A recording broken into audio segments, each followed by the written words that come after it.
20장 20절부터 28절 오늘 이제 24번째입니다. 오늘은 엄마들 좀 많이 계신데요. 엄마들 잘 들으세요. 엄마 얘기 나옵니다. 우리 윤희분 집사님 오셔서 기도해 주셔서 참 좋습니다. 마음에 감동됐어요. 우리 따뜻한 엄마들. 자, 제가 읽어드릴게요. 엄마가 왔어요. 이 엄마가 어떤 엄마인가 좀 보세요. 자, 20절. 그때 세베대의 아들들의 어머니가 아들들과 함께 예수께 다가와서 절하며 무엇인가를 청하였다. 예수께서 그 여자에게 물으셨다. 무엇을 원하십니까? 여자가 대답하였다. 나의 이 두 아들을 선생님의 나라에서 하나는 선생님의 오른쪽에 하나는 선생님의 왼쪽에 앉게 해 주십시오. 예수께서 대답하셨다. 너희는 너희가 구하는 것이 무엇인지도 모르고 있다. 내가 마시려는 잔을 너희가 마실 수 있겠느냐? 그들이 대답하였다. 마실 수 있습니다. 예수께서 그들에게 말씀하셨다. 정말로 너희는 나의 잔을 마실 것이다. 그러나 나의 오른쪽과 왼쪽에 앉히는 그 일은 내가 할 수 있는 것이 아니다. 그 자리는 내 아버지께서 정해놓으신 사람들에게 돌아갈 것이다. 열 제자가 이 말을 듣고 그 두 형제에게 분개하였다.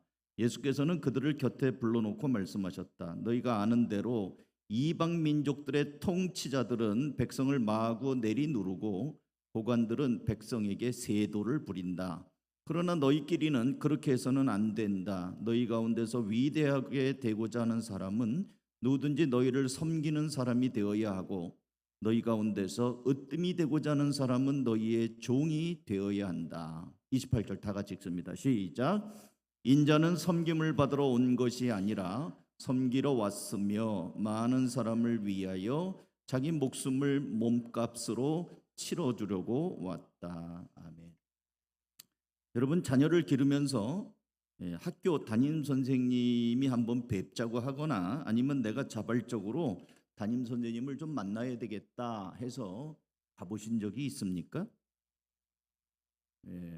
사고 쳐서 간 건 아니고요. 혹시? 예, 그럴 수 있죠. 저도 우리 어머니가 우리 아버지는 제 기억에 한 번도 학교에 온 적 없고요. 우리 어머니가 뒤치다꺼리를 하셨어요. 저의 뒤치다꺼리. 요즘에는 촌지다 뭐다 해서 학교 선생님을 만나러 가는 것을 선생님 자신부터 꺼려합니다. 괜히 촌지받았다 오해받아갖고 불명예스러울까봐. 그런데 저희들 어렸을 때는, 여기 계신 여러분들이 어렸을 때는 담임 선생님이 가끔 부모님을 오라고 하실 때가 있었습니다. 1년이 가도 학교에 한 번도 오지 않는 부모들은 무관심한 부모라고 여겨서 선생님한테도 불공평한 취급을 받기 일쑤였습니다. 제일 흔한 게 자리 바꾸는 거예요. 저는 키가 작았거든요. 근데 키 큰 놈이 내 앞에 있어요. 그 아이 엄마가 다녀갔거든요. 그랬더니 갑자기 큰 애들은 뒤에 앉아야 되는데 얘가 내 앞에 앉은 거예요. 칠판이 안 보여요. 겨울에는 반에 난로가 있었어요. 교실에. 그 조개탄이라고 이렇게 주번이 그 철양동이로 받아갖고 와서 이렇게 탄을 뗐거든요. 따뜻한 난로가로 개를 앉혔어요. 엄마가 다녀간 다음에 무슨 일이 있었던 걸까요?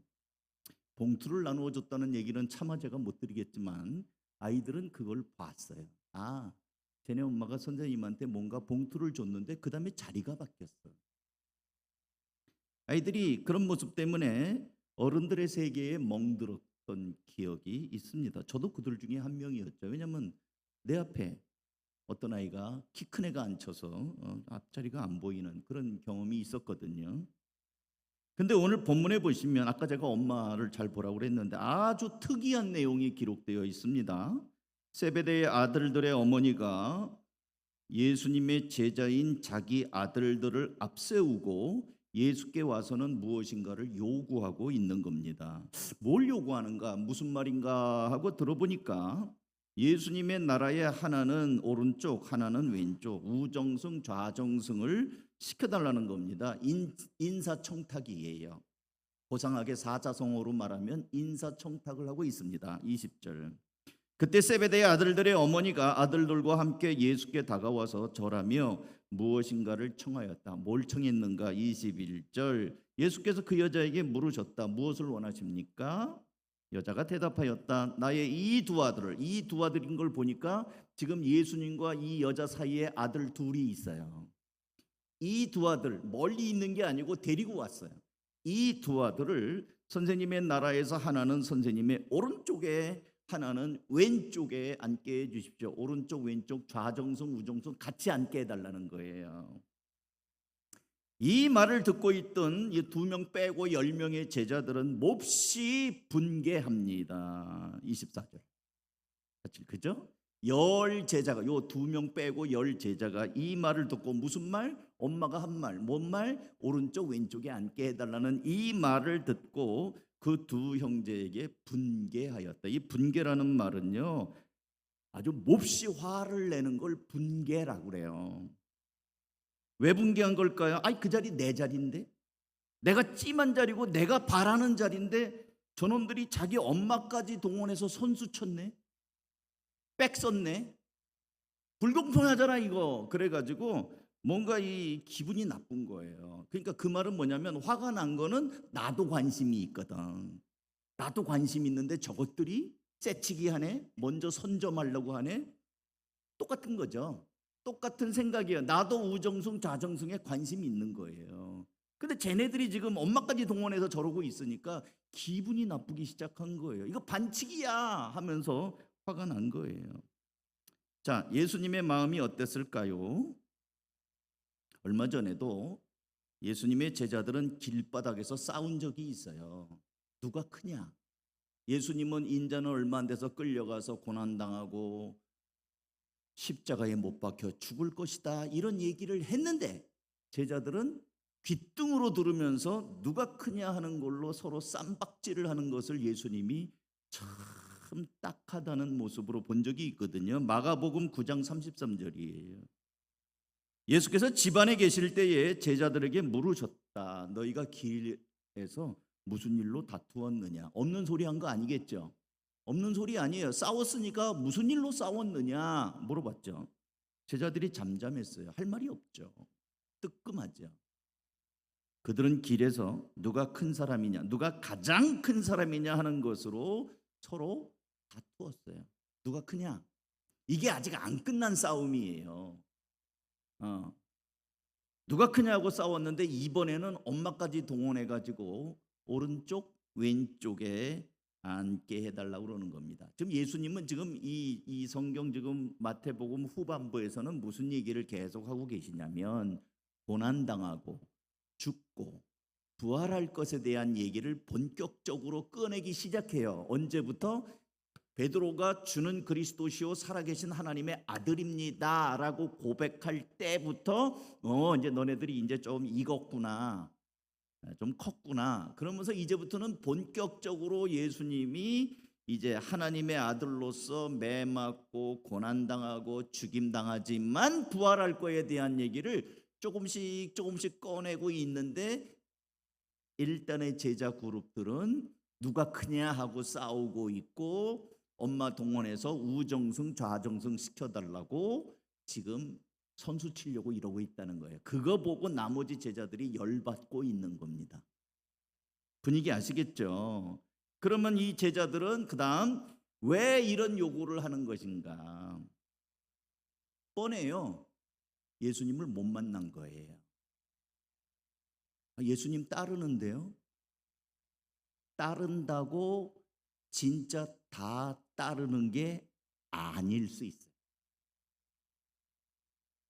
예수님을 따르고 있는 것처럼 보이는데 실상은 예수님을 제대로 못 만난 거예요. 왜? 지금 남의 다리 긁고 있어요. 우리 그 속담에 조금 천한 속담인데, 자다가 봉창 두드리는 소리 하고 있잖아요. 예수님을 따른다고 하는데 전혀 예수님의 의도도 모르고 예수님의 마음도 모르고 예수님의 어떤 그 생각을 전혀 감을 못 잡아요. 예수님은 십자가에 못 박혀 죽는다, 고난당한다, 부활한다, 이런 얘기를 하고 있는데 여기는 우정승 시켜주세요, 좌정승 시켜주세요, 누가 큰 거예요, 내가 더 큽니다, 막 이런 거 갖고 지금 입씨름을 하고 있는 이런 상황에 예수님의 마음이 어떻겠느냐는 거예요. 마태복음 4장에 보시면 예수님께서 유명한 제자들을 첫 제자를 부르는 장면이에요. 갈릴리 해변을 거니시다가 베드로와 안드레가 금을 내리는 걸 보시고 나를 따르라, 내가 너희를 사람을 낚는 어부가 되게 하리라 부르셨죠. 그리고 21절, 거기에서 조금 더 가시다가 예수께서 다른 두 형제, 오늘 등장하는 세베대의 아들 야고보와 그 동생 요한이 아버지와 함께 이 배에서 이 그물을 깁는 걸 보시고 불러요. 뭐라고 부르냐면 똑같이 나를 따르라, 내가 너희를 사람을 낚는 어부가 되게 할 것이다라고 부르니까 이들이 어떻게 해요? 22절, 그들은 곧 배와 자기들의 아버지를 놓아두고 예수를 따릅니다. 직업이 뭐예요? 어부죠. 그러니까 예수를 따르다 보니까 배도 내려놨고 뭐 그물도 내려놨으니까 고기를 잡는 일, 생업에 차질이 생기기 시작합니다. 같은 입장인 베드로와 안드레도 마찬가지였어요. 아니 다른 제자들은 아니겠습니까? 나름대로 예수님을 따르느라고 포기했던 것들이 있어요. 여러분들도 저는 예수님을 따르다 보니 포기한 게 있어요. 오늘 수요 예배 드리려면 뭔가를 포기해야 이 자리에 와서 앉을 수 있어요. 요즘에 재밌는 드라마가 뭔지는 모르겠는데 드라마를 볼 것이냐 교회를 갈 것이냐, 또 아침부터 저녁까지 직장에서 근무했으니까 이 시간이면 좀 씻고 편안하게 좀 쉬고 싶은데 교회 왔잖아요. 9시까지는 붙들려 있어야 돼요. 전 9시까지는 꼼짝 말아요. 9시까지는 여기 있어야 돼요. 그러니까 좀 쉬고 싶은 걸 포기한 거예요. 텔레비 보고 싶은 거 포기한 거예요. 그런 건 약과고, 우리는 매 주일마다 주일 성수하겠다고 일주일 내내 모처럼 만에 쉬는 하루를 포기합니다. 그런가 하면 11조 주정원금 뭐 선교원금 드려야 된다고 해가지고 예수 믿고 신자로 살아가면서 돈도 포기해요. 그 11조를 1년을 모아놓으면 얼마나 될까요? 그 돈이면은 뭐 여행을 뭐 이렇게 어디 갈 수도 있을 것이고 맛있는 거를 갈비를 그냥 싸놓고 먹을 수도 있을지 모르겠어요. 예수님을 따른다고 배도 포기하고 그물도 포기하고 내 생업도 좀 뭔가 이 사람들은 포기했잖아요. 우리도 예수님을 따른다고 시간도 포기하고 돈도 포기하고 어떤 면에서는 여기에서 또 여름 같은 때는 여러분 수고했잖아요. 교회 나와서 막 일하고 기도하고.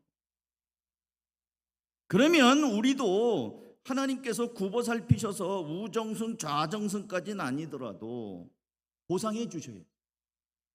보상. 사업장도 좀 잘 풀리게 해주시고 자녀들도 잘 되게 해주시고. 제가 지난번에 우리 김성태 형제 우리 서군사님 모셨는데 소령에서 중령되게 해달라고요. 아침 새벽마다 제가 하루도 빼지 않고 기도했어요. 말이 없어. 지난번에 왔는데. 그래서 얘기를 왜 안 하지? 근데 손잡으면서 어떻게 됐어? 그랬더니 목사님 아직 제가 좀 부족해서 때가 아닌 것 같습니다. 떨어졌구나. 떨어졌어요. 잘 될 때만 됐다고 발표하지 말고 떨어졌으면 떨어졌다고 얘기 좀 해주세요. 그래야 나도 기도를 좀 중단할 거 아니에요. 얘기를 안 해. 그러니까 기도를 계속 해야 되는지 말아야 되는지 물어봐야 되는지 어째야 되는지. 병원에 진찰받으러 간 사람은요, 목사님 갔더니 별일 없대요. 그런 것만 얘기하지 마시고 갔더니 덜커덕 뭐가 있대요. 그것도 얘기해 주세요. 같이 기도하는 거예요. 어쨌든 우리가 주님을 향해서 이렇게 저렇게 포기했으면 좀 보상해 줘야 될 거 아니에요. 좀 잘 되게. 예수님의 제자 되겠다는 아들들을 앞세우고 세베대의 엄마가 와요. 엄마가 왜 나서요? 여러분, 엄마가 왜 나서요? 요즘에는요 얼마나 웃기는 줄 아세요? 옛날에는 이 엄마들의 치맛바람이 초등학교, 중학교까지 있었어요. 그래서 뭐 초등학교 때 우리 아이 반장 시켜주세요. 뭐 어쩌고 환경미와 엄마들이 막. 이제는요 애들 대학교 갈 때 교수님들한테 왜 레포트 그렇게 했느냐, 학점을 왜 이렇게 주냐고, 우리 아들 취직 떨어지면 교수님이 책임질 거냐고 엄마들이 교수님한테 전화한대요. 그다음에 요즘엔 엄마들이 소대장, 중대장한테 전화한대요. 우리 아들 이렇게 뜨거운 여름에 왜 훈련시키냐고, 그러다가 혹시라도 일산병 걸리려면 중대장 당신이 책임질 거냐고 엄마들이 군대에다가 전화하는 그런 시대가 됐어요. 엄마들의 치맛바람이 이제는 국경을 넘어요.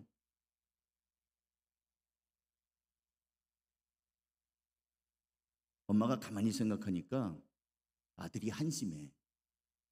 예수님을 따르는데 백수 건달이야. 저러다가는 진짜 사람 망가지겠구나. 돈도 못 벌어? 맨날 하는 거 싸돌아다니긴 하는데 생기는 게 없어. 야, 너 어떻게 된 거냐? 장가도 가야 되는데 너 어떻게 살아? 아유, 엄마, 예수님이 참 좋은 분이에요. 아유, 신경 쓰지 마세요. 자세히 얘기해봐. 뭐 예수님이 좋은 분이니까 어떻게 되는데, 너 앞일이 어떻게 될 건데, 앞으로 너 어떻게 살 건데, 똑바로 얘기해봐. 할 얘기가 없어요. 할 얘기가 없어. 그러니까 이 엄마가 생각할 때는 내 아들의 아까운 청춘이 저렇게 예수님 따라 세월을 보내는 게 백수들의 한가한 시간 낭비로 보이는 거예요. 너 어떻게 먹고 살 건데? 재물이 없으면 권력이라도 있어야지. 너 배와 금을 포기해뒀는데 이놈아, 너 앞으로 어떻게 살 건데? 이 바보 같은 놈아, 어서 가자. 내가 오늘 예수님하고 결판을 내야 되겠다. 내 아들을 어떻게 할 건가? 어미가 대신 말해주마. 내가 따지마. 오늘 내가 기필코 예수님에게 뭔가 대책을 마련해 달라고 하고 기세등등하게 와서 뭐 예수님한테 인사도 없어요. 단판에 예수님, 이 아들 데리고 왔잖아. 지금 가자. 데리고 와가지고 오른쪽 왼쪽에 앉혀주십시오. 엄마의 치맛바람이죠. 엄마는 예수님을 직접 이렇게 부름받는 현장이 없었어요. 세베대의 아들들은 아버지와 금을 깃고 있었기 때문에 아버지는 예수님을 먼 발치에 봤을 거예요. 저분이 내 아들들을 지금 나하고 그물하고 배 수리하고 그물 깁는 아들을 불러가셨네. 이거 보니까 베드로도 있고 그 동생 안드레도 있네. 아버지는 봤어요. 그러나 엄마는 집에 있었을 거예요. 아니, 어디 있는지 모르지만 어떤 엄마는 없었어. 그러니 뭔가 예수님을 따르면 뭔가 이 아들도 좀 대책이 있어야 되는데 대책이 안 보여요. 예수님이 무슨 말로 이 제자들을 부르셨다고요? 마태복음 4장 19절 읽으세요. 시작. 예수께서 그들에게 말씀하셨다. 나를 따라오너라. 나는 너희를 사람을 낚는 어부로 삼겠다. 그들은 곧 그물을 버리고 예수를 따라갔다. 예수님이 나를 따라오너라. 로또 당첨되게 해주마. 나를 따라오너라. 대박나게 해주마. 그랬나요? 안 했어요. 예수님이 그런 보상을 해주고 만사형통 큰 돈, 큰 자리를 약속한 적이 없어요. 너희가 나를 따르면 그동안 하루하루 고기를 잡으며 하루 벌어 하루 사는 인생이 이제는 사람을 낚으며 영혼을 구원하는 사람으로 인생의 의미가 있고 가치가 있는 사람으로 만들어주겠다는 말씀은 하셨지만 돈벌이가 잘 되게 한다든지 대박나게 해준다는 약속 안 했어요. 세베대 엄마는 한심해 보이는 거예요. 그게 여러분, 예수 믿으면서 이렇게 좀 이렇게 비리비리하게, 좀 속된 말로 죄송합니다, 좀 가난하고 집사는 됐는데 집은 못 산 사람 보면은 좀 한심해 보이지 않으세요? 집사가 되고 어느 순복음교회 목사님 저기 성도가 그러더라고요. 목사님, 전 집사 생활 10년인데요 아직 집도 못 샀어요. 집사는 집을 사야 되는가 봐. 거기는 그런가요? 이 아들이 누구의 아들들이라고요? 누구의 아들들이라고요? 세베대 아들들이잖아요. 근데 아버지는 어디 가고 엄마가 이렇게 나서는 거죠? 이런 모습만 봐도 이 엄마가 보통 성깔이 있는 엄마가 아니라는 거 짐작되죠. 세베대 아들들인데 엄마가 등장해가지고 이렇게 얘기해요. 엄마 한 성깔 합니다. 우리 엄마들 한 성깔 하세요. 보통 때는 별로 안 하는데 자식 문제가 있으면 한 성깔 나오시는 엄마들도 많습니다. 어머니는 강하다. 근데 좋은 쪽으로 강해야 되는데 안 좋은 쪽으로도 강해요. 아들의 출세를 위해서라면 뭐든지 하는 엄마들도 왕왕 있습니다. 근데 그런 모전자전이라는 말처럼 이 아들도 세베대의 아들들 야고보와 요한도요, 한 성격 한다는 거 아세요? 마가복음 3장 17절 같이 읽어요. 17절 시작. 천둥의 아들을 뜻하는 보아너게라는 이름을 덧붙여 주신 누구예요? 세베대의 아들들인 야고보와 그의 동생 요한. 야고보와 요한이 별명이 천둥의 아들이. 개역개정에는 우레의 아들이라고 되어 있는데, 천둥은 동에서 번쩍 서에서 번쩍합니다. 그리고 시끄러워요. 우랑쾅쾅쾅쾅. 그러니까 천둥의 아들이라는 별명이 개인이 생긴 게 아니에요. 예수님이 줘줬잖아요. 성격이 화끈해서 좋긴 한데 시끄러워. 여기저기 휘젓고 다니고요. 말이 세고, 그러다 보니까 실수가 많아서요. 예수님의 제자 중에서 욕을 바가지로 먹은 제자가 이 사람들이에요. 12제자 중에서 예수님한테 욕 바가지로 먹은 제자들이 야고보와 요한이에요. 어디서? 누가복음 9장 53절 제가 읽을게요. 예수님이 사마리아로 가려고 하는데 동네 사람들이 푸대접합니다.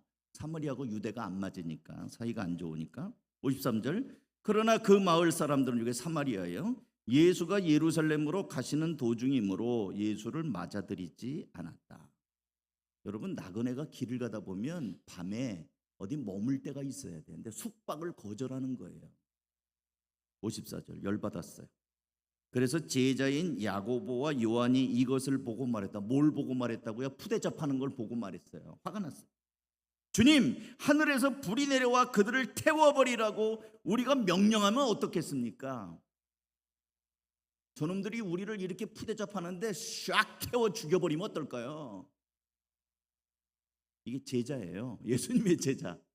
그랬더니 55절 예수께서 돌아서서 그들을 꾸짖으셨다. 이 말이 꾸짖으셨다 이렇게 나오지만요, 그걸 어떻게 볼까요? 너희들 지금 뭐라고 얘기했냐? 이놈들아, 정신 좀 차려라, 똑바로 해라. 예수님한테 아주 혼난 거예요. 엄마가 그러니까, 엄마가 열받아 갖고 너희들 어떻게 살래 하고 오니까 이제 그런 거예요. 예수님을 따른다고 하지만 예수님을 인격적으로 만난 적이 없어요. 예수님의 기적의 현장에서 옆에서 그냥 왔다 갔다 하긴 했지만 예수님의 마음을 잘 몰라요. 여전히 세상적인 야망이 가득해요. 처음에는 나를 따르라 사람 낚는 어부가 되게 하리라는 그 말이 좋았는데, 따르다 보니까 사람들도 많고 그러다 보니까 생기는 것도 보이고, 와 사람들이 박수치네, 그리고 뭐 이렇게 이런 거 저런 걸 보니까 야 이거 한몫 챙겨야 되네. 그러면서 옛날에 가졌던 성품도, 아주 고기도 잡는 거 내려놨으니까 나도 뭔가 챙겨야지. 여러분, 우리가 믿음 처음 가질 때는요 순수했어요. 근데 살다 보니까 조금씩 내 마음 가운데 뭐가 생겨요. 보상심리도 생기고요. 내가 이렇게 섬겼잖아, 그럼 하나님이 나도 잘 되게 해주셔야지. 이제 권리가 생겨요. 하나님의 은혜는 없어지고 내가 하나님한테 한 만큼 돌아오지 않는 거에 대한 어떤 권리의식이 생기기 시작해요. 그러니까 우정숭 해야지, 좌정숭 해야지. 왜 안 해줘? 우리 엄마 말은 들을 거야. 엄마 모시고 오는 거예요. 그러니까 나머지 제자들도 저놈들이 지금 자기 엄마까지 동원해 분개하는 거예요. 그러니까 제자들 12명이 똑같은 사람들이에요. 여러분, 이런 제자, 이런 교인 어때요? 예? 이 야고보와 요한 같은 교인. 사람들이 우리 교회에 대해서 좀 안 좋은 소리를 하거나 담임 목사인 저를 모욕하면 조용히 불 싹 태워버린다고 하는 것처럼, 우리 장로님이 휘발유 한 통을 조용히 갖고 가서 그 집에다 이렇게 콸콸 쏟아. 그리고 성냥 탁. 아니, 그냥 제가 만든 얘기예요. 지금 야고보와 요한이 그러잖아요. 저놈들이 우리를 무시해? 불로 그냥 싹 태워버릴까요? 우리가 전도할 때 딴소리 하는 사람, 내가 품에 단독칼 하나 갖고 있다가 엉뚱한 소리 하면 쓱, 이거 안 보여? 이렇게 갖고 좀 공갈 협박, 공포 분위기 조성하는 권사님, 그 말을 어기면은 후환이 두려운 밤길 조심해라, 이런 소리 듣게 만드는 그런 직분자. 예수님께서 꾸짖지 않을래? 않을 수 없겠죠. 예수님의 12제자 중에 그 2제자가 그런 사람들이었다고요. 이건 치리감이에요. 교회에서 그러면은요, 그 징계감입니다. 옛날에는 징계가 뭐 수찬정지, 성찬식도 못하게 하고 뭐 이런 건데 요즘엔 뭐 그런 게 너무 가벼워졌는데 예수님께서는 너 더 이상 내 제자 아니다. 이만 그만하자 하고 끝내버리지 않으셨어요. 끝까지 품으십니다. 그러면 이 야고보와 요한은 어떻게 됐을까요? 하나님의 아들이신 예수님을 인격적으로 나중에는 만납니다. 그래서 눈에 보이는 우정성, 자정성을 한번 얻어보겠다고 엄마까지 동원했던 이 사람들이 정말 별처럼 빛나는 사람들이 됩니다. 사도행전 12장 1절 같이 읽어요. 시작. 이 무렵에 헤롯 왕이 손을 뻗쳐서 교회에 속한 몇몇 사람을 해하였다. 그는 먼저 요한과 형제가 아닌 야고보를 칼로 죽였다. 야고보가 최초의 순교자가 됩니다. 최초의 예수님의 12제자 중에 제일 먼저 순교를 해요. 예수님이 품어주셨어요. 좌정성 우정성이 아니라 하나님의 나라는 그걸 이 야고보가 깊이 만납니다. 그리고 교회를 떠나지 않아요. 교회를 끝까지 지킵니다. 그럼 야고보의 동생 요한은 어떻게 됐을까요? 요한은 순교 안 했어요. 예수님의 11제자가 다 순교를 했는데 요한만큼은 순교를 안 했습니다. 요한복음, 요한1서, 요한2서, 요한3서, 요한계시록까지 기록한 사람이 요한이에요. 요 야고보의 동생 요한. 그러면서 요한1서 4장 7절에는 이렇게 기록합니다. 같이 읽어요. 시작. 사랑하는 여러분, 서로 사랑합시다. 사랑은 하나님에게서 난 것입니다. 사랑하는 사람은 다 하나님에게서 났고 하나님을 압니다. 누가 그랬다고요? 주님, 하늘에서 불이 떨어져서 저놈들 다 태워 죽여버릴까요? 했던 요한이 그 입으로 사랑합시다.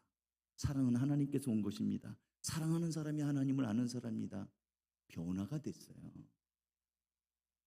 교회사를 기록한 요세푸스라는 교회사가는 말년에 요한이 나이가 많아서 성도들의 부축을 받아서 강대상에 서가지고 말도 잘 어눌할 때 여러분 사랑합시다. 요 한마디를 했는데 그냥 성령이 교회에 강력하게 임했다는 기록을 남깁니다. 그러니까 불처럼 다혈질이고 다 죽여버리겠다고 하고 마치 칼 품고 다니는 사람처럼 그래서 예수님한테 욕을 바가지로 먹었던 이 요한이 섬기러 오신 예수님을 인격적으로 만나면서 사랑의 사도가 됐어요. 형은 순교자가 됐습니다. 어떻게 해요? 예수님이 내치지 않고 품어주셨기 때문입니다. 마태복음 20장 28절입니다. 오늘 예수님의 말씀 중에 나오는 마지막 같이 읽어요. 시작.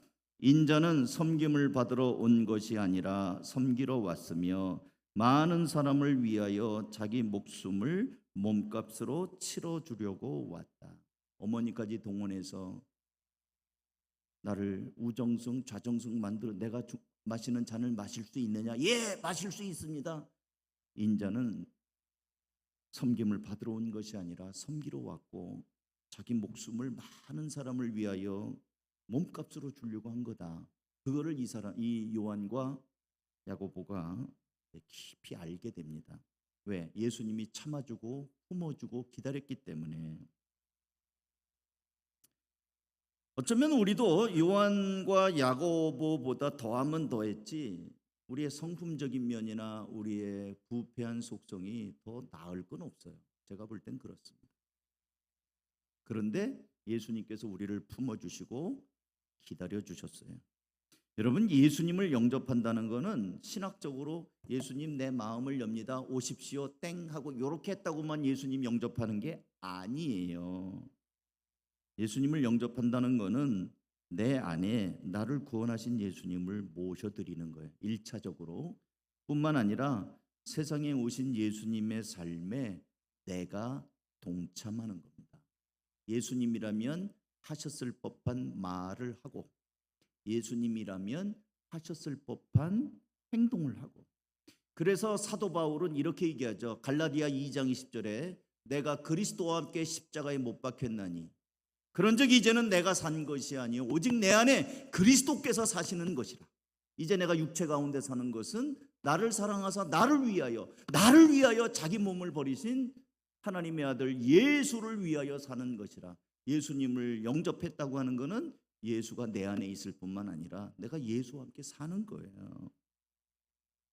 한때 어머니를 앞세우며 우정성 좌정성을 구했던 야고보와 요한을 내치지 않으시고 끝까지 참아주신 예수님께서는 오늘도 우리를 그들보다 더하면 더했지 덜하지 않은 나를 참아주시고 기다리십니다. 그래서 우리가 예수님을 조금씩 알아가요. 예수님을 닮아갑니다.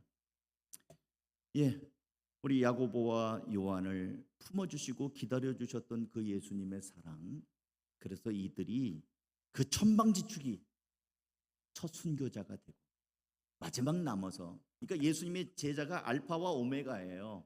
야고보는 알파로 죽어요. 요한은 오메가로 남아서 요한계시록까지 기록을 하는 거예요. 이 제자의 모습 속에 우리의 모습이 있고 나를 향한 하나님의 은혜와 사랑이 있습니다. 그 주님을 바라보면서 날마다 의식적으로 예수님이 어떤 분인가를 생각하면서 살아가는 삶이 되기를 주님의 이름으로 축원합니다. 자, 이제 말씀을 들으신 걸로 꼭 기도하는데요. 우리 찬양 중에 아버지 당신의 마음이 있는 곳에 나의 마음이 있기를 원하네, 이런 찬양 가사가 있잖아요. 우리가 그 찬양 많이 부르는데 오늘은 그런 기도를 좀 했으면 좋겠어요.